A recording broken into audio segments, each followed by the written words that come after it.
যে ছেলেটা চায়ের দোকানে এঁটো কাপ ধরছে রাস্তার ধারে, তাকে ডাকুন। তার কানে কানে বলুন, সুজলা সুফলা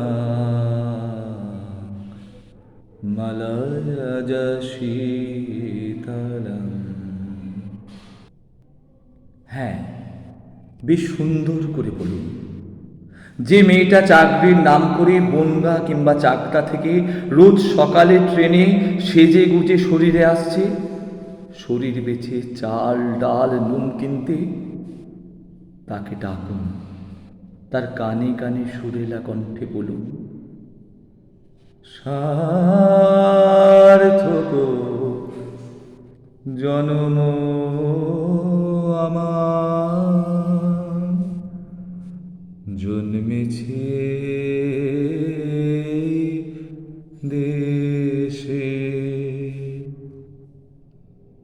যে ছেলেটি লটারির টিকিট নিয়ে দরজায় দরজায় ঘুরছে আর বলছে, বিশ্বাস করুন আমি ভদ্রলোক, আজ 10 বছর হলো আমার কারখানা বন্ধ, লক আউট, তাকে ডাকুন।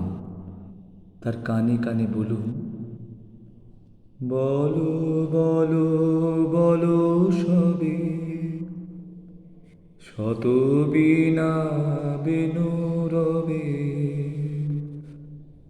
ভারত আবার জগত সভায় শ্রেষ্ঠ আসন লবে। রাতের আকাশ কাঁপিয়ে অঝোরধারায় বৃষ্টি নামলে যে মা আজও লণ্ঠন হাতে টালির ঘরের দরজায় ঠায় দাঁড়িয়ে থাকেন তার খোকন ফিরে আসবে বলে, যে খোকনকে এমনই এক বর্ষার উন্মত্ত রাতে কালো গাড়ির পুলিশ ডেকে নিয়ে গিয়েছিল, আর বরানগরের রাস্তায় ভোরের ঘুম ভাঙা কুকুর প্রথম দেখেছিল যার গুলিবিদ্ধ রক্তাক্ত লাশ,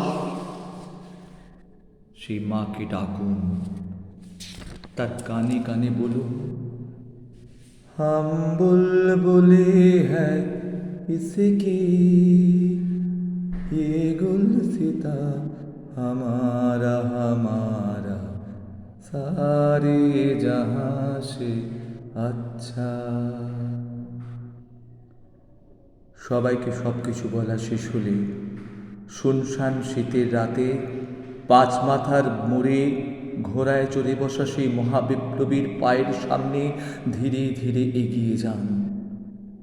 ফাঁকা রাস্তায় রাতের বাতাসে কান পাতুন, শুনতে পাবেন সেই বিপ্লবী পুরুষের বজ্রকণ্ঠ, আমি তোমাদের কাছে রক্ত চেয়েছিলাম তোমাদের স্বাধীনতা এনে দেব বলে, আমি পারিনি, কিন্তু আমি আমার সমস্ত জীবন উৎসর্গ করেছি।